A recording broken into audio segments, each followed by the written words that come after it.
മേഘ, പോലീസുകാരെ ഞങ്ങൾക്ക് പേടിയില്ല, പിന്നെയാണോ ഫോറസ്റ്റുകാരെ? നമ്മുടെ നാടൻ ഭാഷാ പ്രയോഗത്തിൽ പണ്ഡിതനായ നമ്മുടെ എം മണിയാശാന്റെ പ്രയോഗങ്ങളാണ്. നാൾക്ക് നാൾ വർദ്ധിച്ചു വരുമ്പോഴും ഇദ്ദേഹത്തിന്റെ ആ ഒരു പ്രയോഗങ്ങൾ കൂടി വരികയാണ്. ശരിക്കും ഇദ്ദേഹത്തിന് ഉള്ള മരുന്ന് ആര് നൽകും, അല്ലെങ്കിൽ ആര് ഇദ്ദേഹത്തിന് പിടിച്ചു നിർത്തും? ഇതിന് മരുന്നില്ല എന്നുള്ളതാണ് സത്യം. അത് കഴിഞ്ഞ കുറേ നാളുകളായി നമ്മൾ കാണുന്നൊരു കാര്യമാണ്. അല്ലെങ്കിൽ ഒരു തവണ, 2 തവണ, 3 തവണ കഴിയുമ്പോൾ സാധാരണപ്പെട്ട മനുഷ്യരൊക്കെ അത് നിർത്താറാണ് പതിവ്. ഇപ്പം നമുക്കൊക്കെ എന്തെങ്കിലും അബദ്ധം പറ്റുവാണെങ്കിൽ നമുക്ക് ഒരു തവണ പറ്റിയാൽ അബദ്ധം എന്ന് പറയാം, 2 തവണ പറ്റിയാലും കുഴപ്പമില്ല, അബദ്ധം ആയിരിക്കാം എന്ന് പറയാം. ഒരു 4-5 തവണ ആകുമ്പോഴേക്കും ഇത് നിർത്തേണ്ട സമയം കഴിഞ്ഞിരിക്കുന്നു. ഇടയ്ക്ക് എം മണി ഈ പ്രയോഗങ്ങളൊക്കെ നിർത്തിയ ഒരു സമയമുണ്ടായിരുന്നു. അതെന്ന് പറയുന്നത് നമ്മുടെ ത്രിതല പഞ്ചായത്ത് തിരഞ്ഞെടുപ്പിന് ശേഷം, അന്നത്തെ വിവാദ പരാമർശത്തിന് ശേഷം മുഖ്യമന്ത്രി താക്കീത് കൊടുത്തു എന്നുള്ളൊരു ഇന്റേണൽ റിപ്പോർട്ട് ലഭിച്ചിരുന്നു. അപ്പോൾ അതിനുശേഷം കുറച്ചുനാൾ മിണ്ടാതിരിക്കുന്ന ഒരു ഘട്ടം ഉണ്ടായിരുന്നു. പക്ഷെ ഇപ്പോൾ എനിക്ക് തോന്നുന്നു പിണറായി വിജയനെ സംബന്ധിച്ചോ പാർട്ടിയെ സംബന്ധിച്ചോ എം മണി എന്ത് പറയുന്നു എന്നുള്ളത് കടിഞ്ഞാണിടേണ്ട ആവശ്യമല്ല. ഇപ്പോൾ സർക്കാരിനെതിരെ എങ്ങനെ വേണമെങ്കിലും ആഞ്ഞടിച്ചോളൂ എന്നുള്ളൊരു നിർദ്ദേശമൊക്കെ ചിലപ്പോൾ കൊടുത്തിട്ടുണ്ടാകാം. നമുക്ക് അങ്ങനെയൊക്കെ അനുമാനിക്കാനാണ് ഇപ്പോൾ എനിക്ക് തോന്നുന്നത്. എന്തായാലും അദ്ദേഹം വിമർശിച്ചിരിക്കുന്നത് നമ്മുടെ വനം മന്ത്രിയായ ഷിബു ബേബി ജോണിനെയാണ്. അതിനെ വിമർശനം എന്ന് പറയുന്നതിനേക്കാൾ ഉപരി കടന്നാക്രമണം അല്ലെങ്കിൽ മോശം പരാമർശം എന്ന് തന്നെ പറയേണ്ടിയിരിക്കുന്നു. അപ്പോൾ അദ്ദേഹത്തിന്റെ മെറിറ്റ്സിനെ പറ്റിയാണ് ഈ പറഞ്ഞ പരാമർശങ്ങൾ നടത്തുന്നത് എങ്കിൽ എം മണിക്ക് തെറ്റിപ്പോയിരിക്കുന്നു എന്ന് പറയേണ്ടി വരും. വളരെ ഏബിൾ ആയിട്ടുള്ള കൊടുത്തിട്ടുള്ള വകുപ്പുകളെല്ലാം കൃത്യമായി ഭംഗിയായി നിർവഹിച്ചിട്ടുള്ള ഒരു മന്ത്രി എന്നുള്ള നിലയ്ക്ക് അദ്ദേഹം കൃത്യമായി കാര്യങ്ങളെ അവലോകനം ചെയ്യും എന്നാണ് എൻ്റെ ഒരു റീഡിംഗ് എന്ന് പറയുന്നത്. ഇതിനുള്ള കാരണം എന്ന് പറയുന്നത് ഞങ്ങളുടെ നേഷൻ ഫസ്റ്റിന്റെ ഒരു ഇന്റർവ്യൂ ഉണ്ട്, നമ്മുടെ അബു ജോൺ ജോസഫിന്റെ ഒരു ഇന്റർവ്യൂ ഉണ്ട്. നമ്മുടെ ചീഫ് വിപ്പാണ് അദ്ദേഹം. ഈ വനം വകുപ്പുമായി ബന്ധപ്പെട്ടുള്ള കാര്യങ്ങളും കർഷകരുമായിട്ട് ബന്ധപ്പെട്ടുള്ള കാര്യങ്ങളും ഒക്കെ സംസാരിക്കുന്നുണ്ട്. അപ്പോൾ ഈ വനം വകുപ്പുമായി ബന്ധപ്പെട്ടുള്ള കാര്യങ്ങൾ സംസാരിക്കുമ്പോൾ അദ്ദേഹം പറയുന്ന ഒരു കാര്യമുണ്ട്. ഷിബു ബേബി ജോൺ എന്ന് പറയുന്നത് ഒരു കോസ്റ്റൽ മേഖലയിൽ വളർന്ന ഒരു വ്യക്തിയാണ്. ആ സമൂഹത്തിൽ നിന്ന് വളർന്ന ഒരു വ്യക്തി എങ്ങനെ വനം വകുപ്പിനെ കൈകാര്യം ചെയ്യും എന്നുള്ള കാര്യത്തെപ്പറ്റി പലരും വിമർശനങ്ങൾ ഉന്നയിക്കുന്നുണ്ട്. പക്ഷെ അദ്ദേഹം പറയുന്ന ഒരു കാര്യം എന്ന് പറഞ്ഞാല്, ഇപ്പോ ഞാനൊരു വനമേഖലയിലാണ് താമസിക്കുന്നതെന്ന് വിചാരിക്കുക. അപ്പോൾ എന്റെ ഇൻസൈറ്റ്സ് എന്ന് പറയുന്നത്, എന്റെ റീഡിങ്സ്, എന്റെ തോട്ട്സ്, ഞാൻ വിലയിരുത്തുന്നതെല്ലാം ആ ഒരു മേഖലയെ കേന്ദ്രീകരിച്ചായിരിക്കും. അതിൽ എനിക്കൊരു ഇമോഷണൽ സൈഡ് ഉണ്ടാകും, അല്ലെങ്കിൽ എന്നെ ബാധിച്ചൊരു വിഷയം ഉണ്ടാകും. ചിലപ്പോൾ ഞാൻ ഒഫീഷ്യൽസിന്റെ കൂടെ അല്ലെങ്കിൽ അവിടുത്തെ ജനങ്ങളുടെ കൂടെ പാർഷ്യലായിട്ട് മാത്രമേ നമുക്ക് ഈ വിഷയത്തെ നോക്കിക്കാണാൻ കഴിയുള്ളൂ. പക്ഷെ മറ്റൊരു മേഖലയിൽ നിന്ന് വന്ന ഒരാൾ ഇതിനെ കാണുമ്പോൾ ഇതിനെ വളരെ വൈഡ് പെർസ്പെക്റ്റീവിൽ നിന്നായിരിക്കും കാണുക. അപ്പോൾ ഒന്ന് ആലോചിച്ച് നോക്കൂ, ഷിബു ബേബി ജോണിന്റെ വനം വകുപ്പ് എന്ന് പറയുന്നത് എൻറ്റയർലി ഡിഫറെന്റ് ആയിട്ടുള്ള ന്യൂ ആയിട്ടുള്ള ഒരു ടോപ്പിക് ആയിരിക്കാം. അദ്ദേഹത്തിന് ഇതൊന്നും അറിയില്ല എന്നതിന്റെ അർത്ഥമില്ല.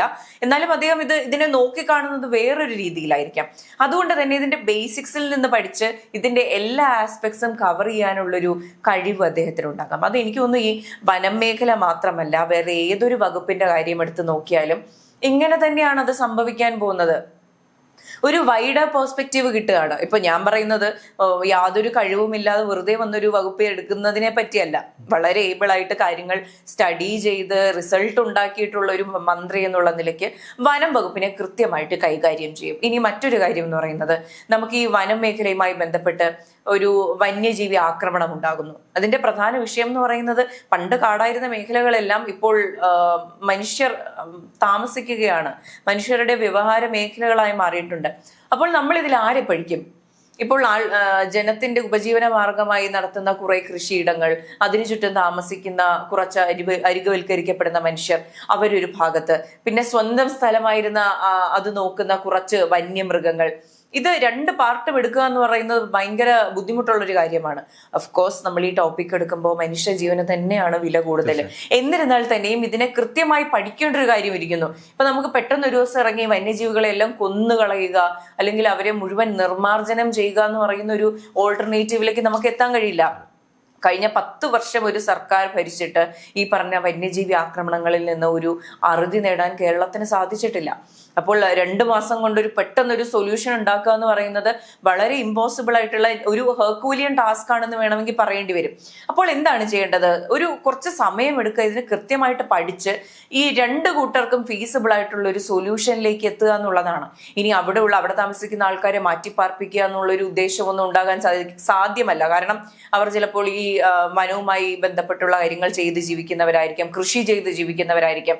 അവരെ മറ്റൊരു സിറ്റിയിലേക്കോ മറ്റൊരു സ്ഥലങ്ങളിലേക്ക് പറിച്ചു നടുക എന്ന് പറയുന്നത് പോസിബിൾ അല്ല. ആ പുനരധിവാസം പോലും അവർക്ക് അവരുടെ ആ എക്കോസിസ്റ്റം തകരുന്ന ഒരു അവസ്ഥയിലായിരിക്കും അല്ലെ? അതെ, തീർച്ചയായിട്ടും. അപ്പൊ ഈ കാര്യങ്ങളെല്ലാം പഠിച്ച ശേഷം ഇതിനൊരു ഉത്തരമാണ് കിട്ടേണ്ടത്. ഇനി എം എം മണി സാറ് അദ്ദേഹത്തെ വിമർശിക്കാനാണ് ഉദ്ദേശിച്ചെങ്കിൽ ആരും വിമർശനങ്ങൾക്ക് അതീതരല്ല. നമ്മളെല്ലാം ഇപ്പോ പറഞ്ഞ വന്യജീവി ഡിപ്പാർട്ട്മെന്റ് ആണെങ്കിലും ആരോഗ്യ മേഖല, ഏത് മേഖലയാണെങ്കിലും വിമർശിക്കാൻ കേരളത്തിൽ അല്ലെങ്കിൽ ഇന്ത്യൻ പൗരൻ എന്ന നിലയിൽ നമുക്ക് എല്ലാവർക്കും അവകാശമുണ്ട്. പക്ഷെ ഇതിനൊരു രീതിയുണ്ട്. ഇപ്പൊ ഞാനും ആഷിക്കും നേഷൻ ഫസ്റ്റിൽ ഇരിക്കുന്ന, എനിക്കൊന്ന് നേഷൻ ഫസ്റ്റിലെ എല്ലാ സബ് എഡിറ്റേഴ്സും സീനിയർ സബ് എഡിറ്റേഴ്സും എല്ലാവരും തന്നെ പിണറായി വിജയനെ വിമർശിച്ചിട്ടുണ്ട്. പക്ഷെ അദ്ദേഹത്തിനെതിരെ ഒരു മോശം പരാമർശം നടത്തുകയോ തെറി വിളിക്കുകയോ ചെയ്യുന്ന ഒരു ലെവലിലേക്ക് നമ്മൾ കൊണ്ടുപോയില്ല. അതാണ് അതിന്റെ മാന്യത എന്ന് പറയുന്നത്. മാന്യത എന്നതിനേക്കാൾ ഉപരി അങ്ങനെയാണ് കാര്യങ്ങൾ ചെയ്യേണ്ടത്. വിമർശിക്കാം, നമുക്ക് നമ്മുടെ മുഖ്യമന്ത്രിയോ പ്രധാനമന്ത്രിയോ ആരെ വേണമെങ്കിലും വിമർശിക്കാം. പക്ഷെ അതിനൊരു രീതിയുണ്ട്. ഇപ്പൊ എം എം മണി സാർ ചെയ്യേണ്ട ഒരു കാര്യം എന്ന് പറയുന്നതായിരുന്നു, ചിലപ്പോൾ കയ്യടി കിട്ടുമായിരിക്കാം, അങ്ങനെ വീഡിയോ കാണുമായിരുന്നു, സൈഡിൽ നിന്ന് ചീർ ചെയ്യുന്ന ആൾക്കാരൊക്കെ ഉണ്ട്. പക്ഷെ പറഞ്ഞു വരുമ്പോൾ ഇതിന് അവസാനം പേര് വരുന്നത് എം എം മണി പറഞ്ഞു എന്നാണ്. ഈ കൈയടിച്ചു കൂടെ നിന്ന് പ്രോത്സാഹിപ്പിച്ച ആരും ഉണ്ടാകില്ല. ശരിക്കും പറഞ്ഞാലൊന്ന് ആലോചിച്ചു, ആഷിക്ക് എം എം മണി എന്ന് കേൾക്കുമ്പോൾ എന്താണ് ഓർമ്മ വരിക? നിലവാരമില്ലാത്ത ഇത്തരം രീതിയിലുള്ള പ്രസ്താവന നടത്തുന്ന ഒരു CPM നേതാവ്, അത്രമാത്രം. അങ്ങനെയാണോ ഒരു CPM നേതാവ് അറിയപ്പെടേണ്ടത് എന്ന് ചിന്തിക്കണം. കുടുംബജോലി ഒരു സഖാവ് എന്നുള്ള നിലയ്ക്ക് അദ്ദേഹത്തിനെ കാണാനുള്ള രീതിയിലുള്ള ഒരു ക്വാളിറ്റി എനിക്ക് കാണുന്നില്ല. കാരണം അദ്ദേഹത്തിന്റെ 21ാമത്തെ വയസ്സിൽ ഇതുപോലെ പ്ലാന്റേഷനുമായിട്ട് ബന്ധപ്പെട്ട ഈ ഒരു സഖാവ് അല്ലെങ്കിൽ ഈ ഒരു വിപ്ലവ പ്രസ്ഥാനത്തിലേക്ക് ഇറങ്ങിയ ഒരു മനുഷ്യനാണ്. അപ്പൊ ഇതുപോലെ താഴെക്കിടയിലുള്ളവരുടെ എല്ലാ കാര്യങ്ങളും അല്ലെങ്കിൽ അവരുടെ ഓരോ അണുവും അറിഞ്ഞിരുന്ന ഒരു തൊഴിലാളികൾക്കിടയിൽ നിന്ന് വളർന്നു വന്ന ഒരു വലിയൊരു നേതാവ് ഇത്ര രീതിയിൽ അതപ്പതിച്ചാൽ ആ ഒരു തൊഴിലാളി വർഗത്തിനും കൂടി ഏറ്റവും ഒരു നാണക്കേടാണെന്നാണ് എനിക്ക് പറയാനുള്ളത്. അതെ, തീർച്ചയായിട്ടും. അപ്പോൾ മുൻപ് മന്ത്രിയായിരുന്ന CPM-ലെ പലരും ബഹുമാനിക്കുന്ന ഒരു വ്യക്തി എന്ന നിലയിൽ ഒരു മിനിമം മര്യാദ പാലിക്കുക എന്നുള്ളത് വളരെ അനിവാര്യമായ ഒരു കാര്യമാണ്. ഇപ്പോൾ കഴിഞ്ഞ കുറേ ദിവസങ്ങൾക്ക് മുൻപ് അദ്ദേഹം എയറിൽ പോയ മറ്റൊരു സംഭവമായിരുന്നു ഈ പറഞ്ഞ ത്രിതല പഞ്ചായത്ത് തെരഞ്ഞെടുപ്പ് സമയത്ത് നടത്തിയ പരാമർശം എന്ന് പറയുന്നത്. ഇതിന്റെയൊക്കെ പ്രധാനപ്പെട്ട പ്രശ്നം എന്ന് പറഞ്ഞാല് അദ്ദേഹത്തിന്റെ ഉള്ളിലുള്ള ചിന്ത ഇതാണ്. പലരും ചിന്തിച്ചു വെച്ചിരിക്കുന്നത് ഇതാണ്. അദ്ദേഹത്തിന് ചുറ്റുമുള്ള പലരും ഇങ്ങനെ ആയിരിക്കും ചിന്തിക്കുന്നത്. പക്ഷെ അദ്ദേഹം അതിനെ പുറത്തേക്ക് പറയുന്നു എന്നുള്ളൊരു കാര്യമാണ്. അപ്പോൾ ഇതെല്ലാം വളരെ നിലവാരമുള്ള ഒരു പൊളിറ്റീഷ്യനെ സംബന്ധിച്ച് അല്ലെങ്കിൽ ഒരു രാഷ്ട്രീയ നേതാവിനെ സംബന്ധിച്ച് വളരെ ഒട്ടും അംഗീകരിക്കാൻ കഴിയാത്ത രീതികളാണ് ഇതൊക്കെ. അതിപ്പോ ഒരു കോൺഗ്രസ്സുകാരൻ ചെയ്താലും മുസ്ലിം ലീഗുകാരൻ ചെയ്താലും BJP-കാരൻ ചെയ്താലും ഇതിനെല്ലാം ഒരൊറ്റ നറേറ്റീവേ ഉള്ളൂ, ഒരൊറ്റ ടാഗ് ലൈനേ ഉള്ളൂ, മോശമാണ് ഈ പറയുന്നതെല്ലാം.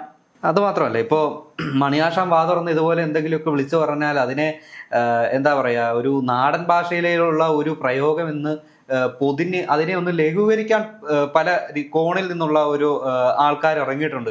അതേ ആൾക്കാർ തന്നെ ഇതിന്റെ അപ്പുറം രീതിയിൽ പറയുന്ന നിലവാരമുള്ള സഖാക്കളുടെ കൂടെ ഉള്ളവരാണ്. അപ്പോൾ ഈ ഒരു എം എം മണിയെ പിന്തുണയ്ക്കുന്നവരും അല്ലെങ്കിൽ അതേ ഒരു മീറ്റർ പിടിച്ച് പോകുന്നവരും എല്ലാം ഈ ഒരു പ്രസ്ഥാനത്തെ അല്ലെങ്കിൽ ആ ഒരു പ്രസ്ഥാനം ഏകീകരിക്കുന്ന അല്ലെങ്കിൽ ആ ഒരു പ്രതികരിക്കുന്ന ഒരു വിഭാഗത്തെ അവരെ ശരിക്കും അവഹേളിക്കുകയല്ലേ ശരിക്കും ചെയ്യുന്നത്. തീർച്ചയായിട്ടും. ഞാൻ ആദ്യം പറഞ്ഞൊരു കാര്യമില്ലേ, ഇപ്പോ ഈ പറഞ്ഞ ത്രിതല പഞ്ചായത്ത് തെരഞ്ഞെടുപ്പിന് ശേഷം കുറച്ചുനാൾ അദ്ദേഹം മൗനം പാലിച്ചത് മുഖ്യമന്ത്രി കൃത്യമായി നിർദ്ദേശം നൽകിയിരുന്നു ഇനി ഇത്തരത്തിലുള്ള പരാമർശങ്ങൾ നടത്തരുത് എന്നുള്ള നിലയിൽ.